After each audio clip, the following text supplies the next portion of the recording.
Hello good morning guys, welcome back to my channel.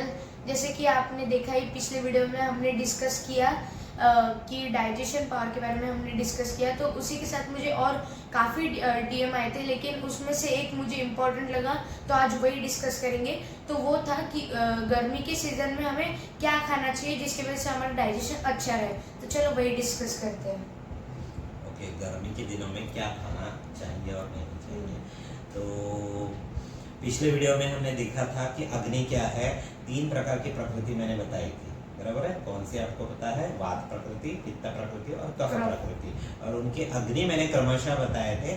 विषम अग्नि यानी इरेगुलर डाइजेशन होता है, तीक्ष्ण अग्नि यानी अच्छा वाला डाइजेशन और यानी कि जल्दी डाइजेस्ट होता है, और तीसरा है मंद अग्नि जो कफ प्रकृति का होता है, जो अगेन डाइजेशन अच्छा होता है लेकिन धीरे धीरे होता है। तो ये 3 प्रकृति के बारे में हमने चर्चा की थी। अभी आज हम देखेंगे कि ग्रीष्म ऋतु यानी क्या, स्ट्रॉन्ग सनलाइट रहती है ना, कि सूरज की किरणें एकदम तेज रहती है, तो हमारे शरीर में उष्णता जो रहती है वो बढ़ने लगती है। और जो हमारे शरीर के पानी का जो प्रमाण है, ये शरीर का पानी जो है निकलता है पसीने के थ्रू, है ना। तो और शरीर में जो एक आर्द्रता रहती है, स्नेहता रहती है, स्निग्धता वो कम होने लगती है और रूखापन महसूस होता है। तो ये गर्मी में होता है। तो हमें क्या खाना चाहिए और क्या नहीं खाना चाहिए। तो पहले तो क्या खाना चाहिए देखेंगे हम लोग। तो पहले जो भी आहार है एटम वाइज नहीं बताऊंगा मैं, लेकिन उसकी कौन से गुणात्मक रहना चाहिए। तो पहले तो आहार जो आप ले रहे हैं वो लघु गुणात्मक होना चाहिए। लघु यानी क्या? हल्का, जो पचने में आसान रहे, है ना। तो ये रहना चाहिए। दूसरा मधुर रसात्मक रहना चाहिए। मधुर यानी क्या कि मीठी चीज़ें आप खा सकते हैं, लेकिन आप बोलोगे मीठी चीज़ें तो हेवी रहती है पचने में, है ना। तो आप ये कर सकते हो कि मीठी चीज़ें कम मात्रा में खा सकते हैं। बच्चे ज़्यादा मात्रा में खा सकते हैं, लेकिन बड़ों को कम मात्रा में लेना है।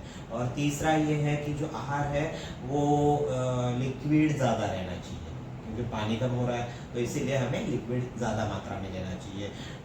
आप उस यानी खाने में आप ये ले सकते हैं, छाछ ले सकते हैं, डाइल्यूट हुआ, ज़्यादा किया हुआ, या फिर शरबत अलग अलग प्रकार के खाने में, लेकिन अलग अलग टाइम पे वो भी ले सकते हैं, है ना। कोकम जैसे शरबत है ये ले सकते हैं, नींबू शरबत ले सकते हैं।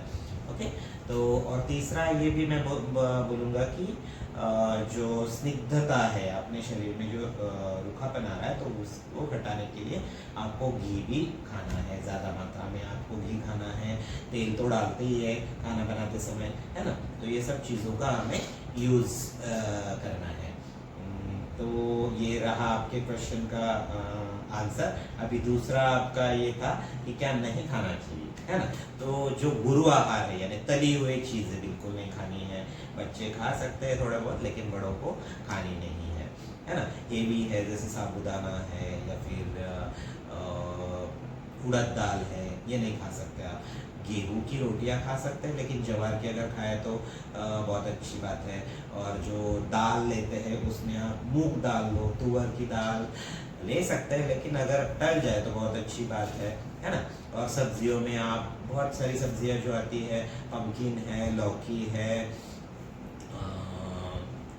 करेला है, ये सब खा सकते हैं। लेकिन आप जो है हरी सब्जियां जो है ये आप कम मात्रा में ले तो अच्छा है, क्योंकि वो पित्त को बढ़ाती है। शरीर की उष्णता अगर बढ़ जाए तो आपको तकलीफ हो जाएगी, क्योंकि पहले से बाहर गर्मी है और शरीर की गर्मी बढ़ जाएगी तो आपको तकलीफ हो जाएगी।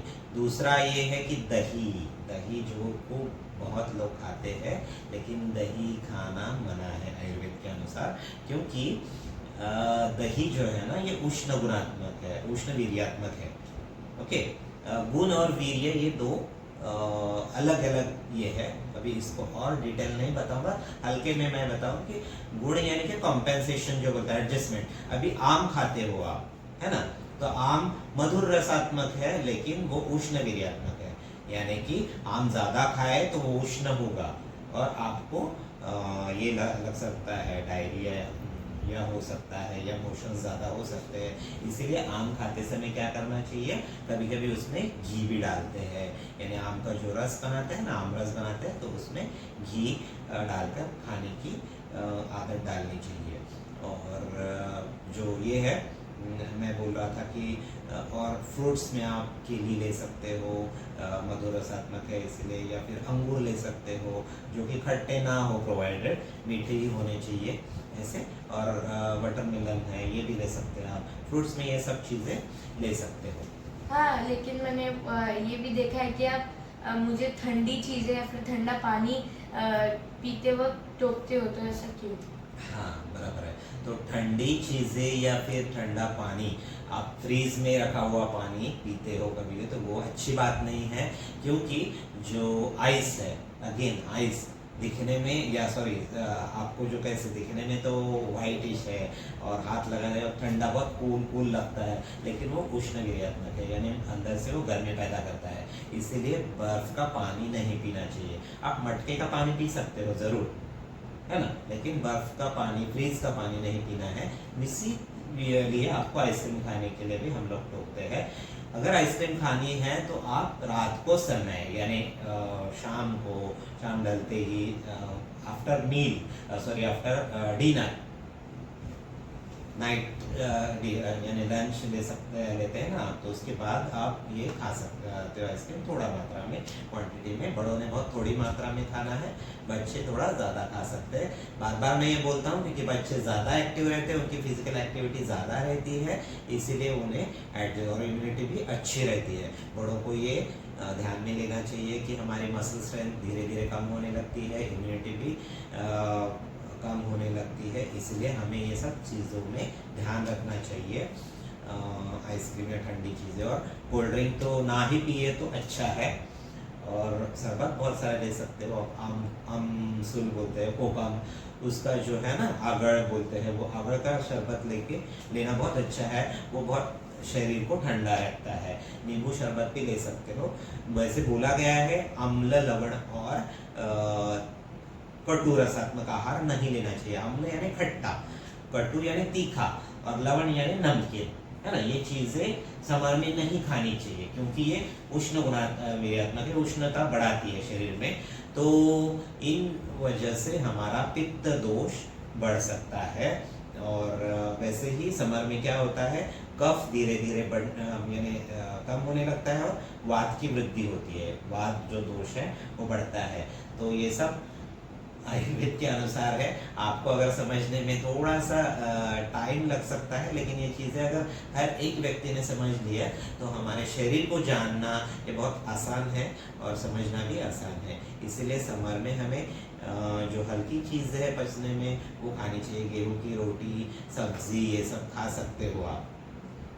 तो गाइस, ऐसे ही नॉलेज गेन करने के लिए हमें फॉलो और सब्सक्राइब कीजिए। Thank you.